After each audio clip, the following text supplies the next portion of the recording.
Story about Doge.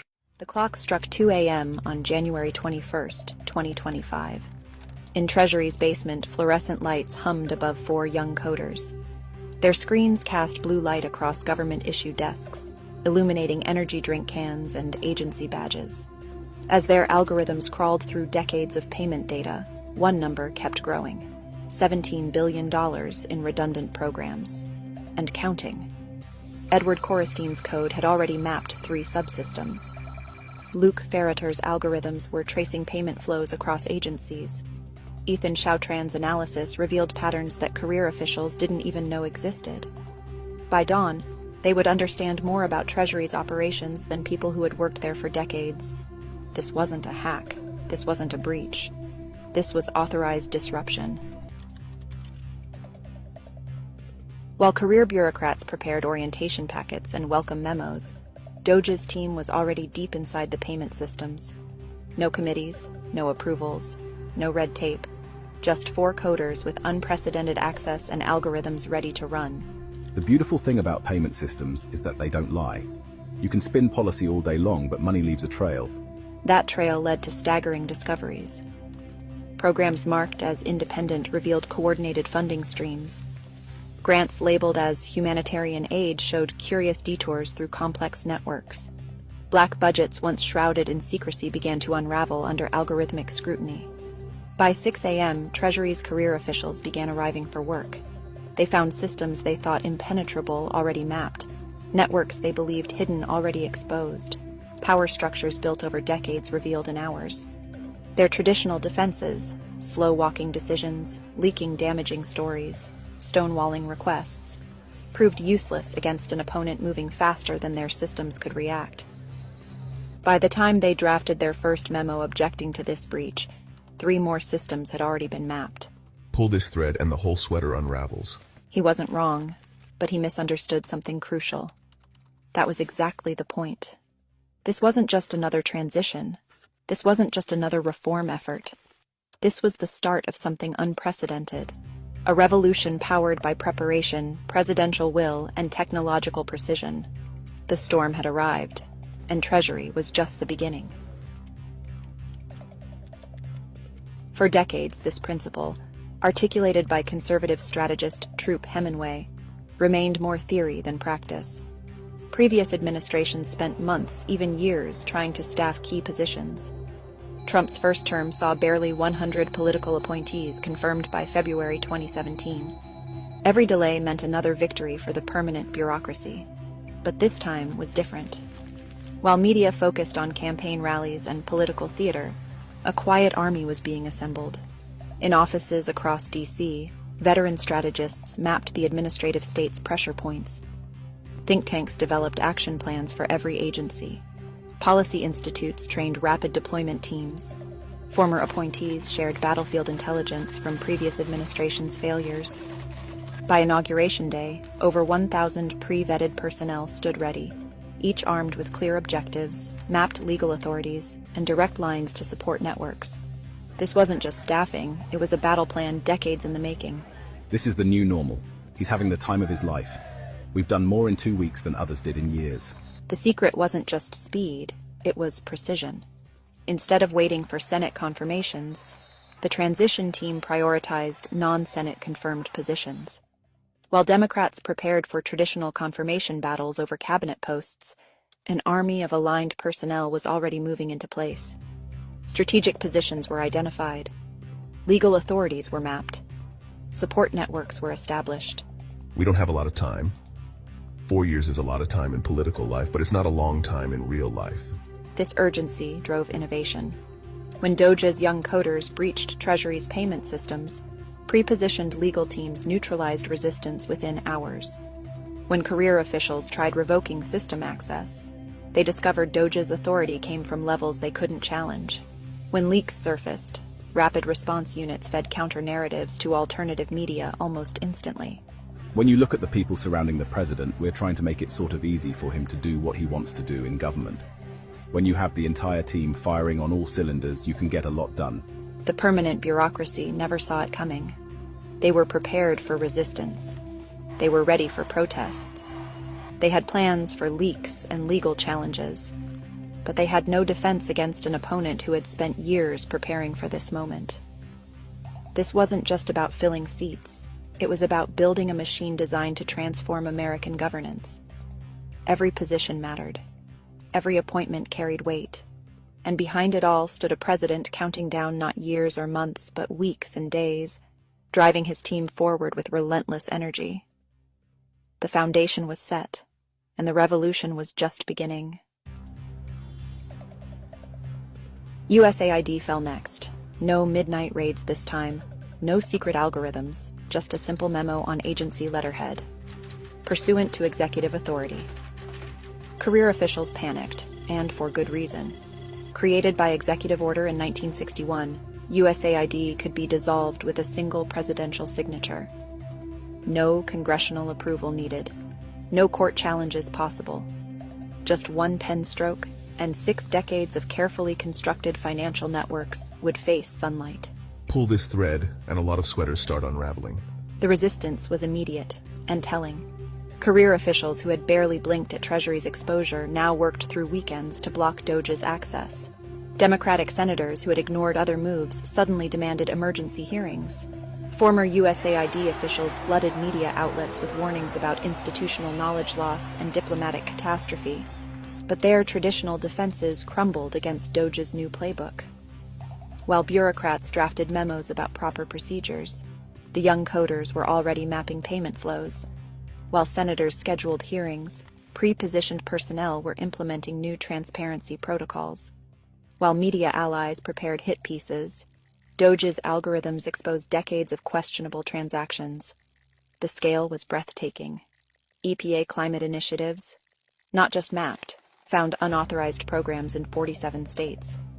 Education's DEI maze, not just exposed, revealed coordination across 1,200 programs. Intelligence community black budgets, not just traced, uncovered patterns hidden for 30 years. The administrative state runs on 2 things: control of information and money flows. We're not just exposing their networks, we're rewriting their DNA. The cracks began showing in unexpected places. A career EPA director, tears streaming. Everything we built. A USAID veteran, hands shaking, they're inside all of it. A Treasury lifer, closing his office. They move faster than we can think. Across Washington, officials who had weathered every reform since Reagan began quietly updating LinkedIn profiles. A deputy director, open to opportunities. An agency chief, exploring new challenges. A bureau head, time for change. DOJ's algorithms weren't just programs, they were archaeology tools, excavating decades of buried networks. Each data point connected to another. Each discovery revealed new targets. Each pattern exposed larger systems. It's beautiful, like watching a galaxy map itself. For the permanent bureaucracy, this wasn't just change. It was an extinction-level event. Their power came from controlling who got paid, when they got paid, and what they got paid for. Now those controls were evaporating like dawn burning away darkness. The pattern was devastating in its simplicity. Map the money flows, deploy aligned personnel, expose the networks, restructure the systems. By the time bureaucrats drafted objections to one breach, 3 more had already occurred.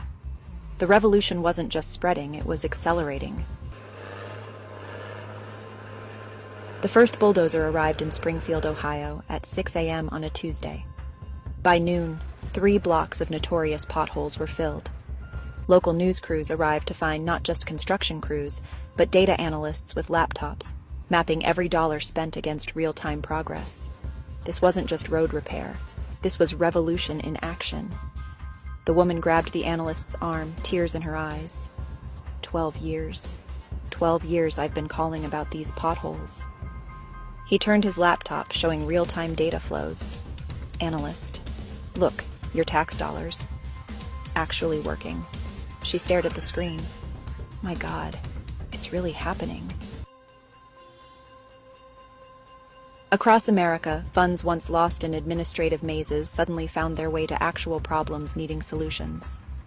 In rural Tennessee, broadband expansion projects long buried under bureaucratic red tape broke ground overnight. In Michigan, water treatment plants received upgrades that bureaucrats had studied for decades but never approved. The transformation was measurable. In just 2 weeks, tens of thousands of redundant programs identified, billions in waste exposed, hundreds of unauthorized initiatives halted, countless local projects unleashed. But the real metric? Trust in government rising for the first time in 50 years. The revolution spread with surgical precision.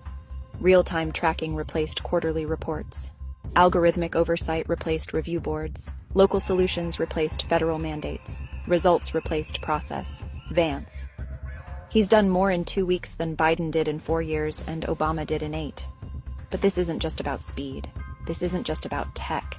This isn't just about personnel. It's all three, perfectly aligned. For ordinary Americans, the impact was undeniable. Roads repaired, schools revitalized, water purified. But more importantly, something else was being restored: trust. For the first time in generations, people saw their government not as an obstacle, but as a tool for positive change.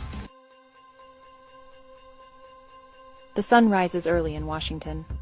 On this morning, its first rays caught the classical columns of the Treasury building, casting long shadows across streets still quiet. But inside, beneath the marble and granite, screens still glowed blue.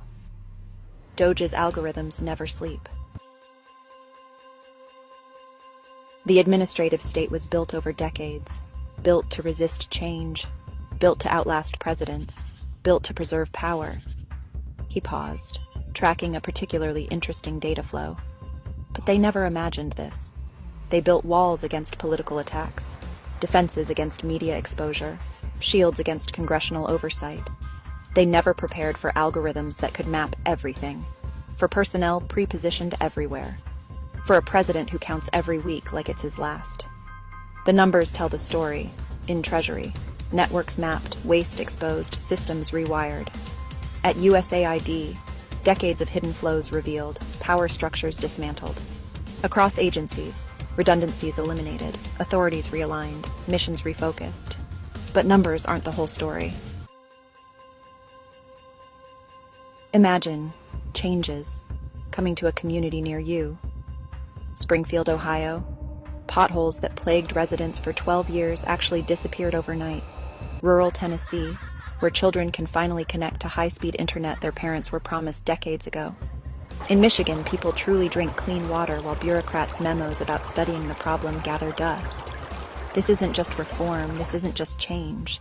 This is American governance reimagined. The pace is going to be the same. It's just the priorities that are going to change. The permanent bureaucracy built their administrative state over decades, brick by bureaucratic brick. They thought it would last forever. They thought it was too big to map, too complex to understand, too entrenched to change. They were wrong. 4 young coders with laptops proved that. 1,000 pre-positioned personnel proved that. A president counting weeks proved that. The sun continues rising over Washington. Classical columns still cast their shadows. But inside those buildings, everything has changed. The administrative state finally met its match preparation plus presidential will plus technological precision. This isn't the end of the story. This is just the beginning. The revolution isn't just continuing. It's becoming the new normal.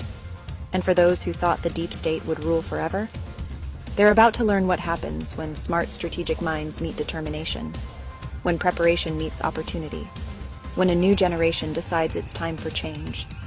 The storm isn't just gathering, it's here to stay. The sun continues rising over Washington. But now, for the first time in generations, it illuminates something new. A government that works. A bureaucracy that serves.